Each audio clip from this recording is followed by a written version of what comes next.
এই বিদেশ প্রবাসী, আহা কি পরিমাণ মায়া লাগে। 12 ঘন্টা ডিউটি করে আবার আরো 6 ঘন্টা আরেক কোম্পানির স্যার কি করে 18 ঘন্টা, কেউ কেউ আর থাকে 6 ঘন্টা। এই 6 ঘন্টার মধ্যে বিশ্রাম কখন? নিজের জামাগুলা নিজে ধোয়, নিজের রান্নাটা নিজে করে।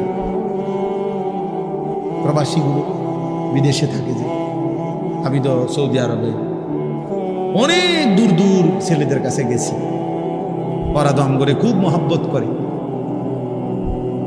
তাইলে এই নিজের রান্না নিজের, কত ছেলে যে বিশ্বাস করো ভাইয়া কি পরিমাণ কান্দে, আল্লাহর কসম। এটা যদি আমি দেখাইতে পারতাম।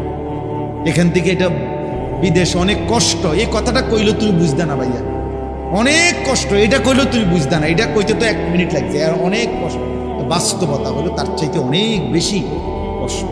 এই প্রখর রৌদ্রে, এই তীব্র রৌদ্রে, বিশেষ করে 12 ঘন্টা ডিউটি করে আসার পরে যখন একটা ছেলে বা একটা যুবক, তার একজন আপনজন কেউ নাই, আইসা নিজের 1 গ্লাস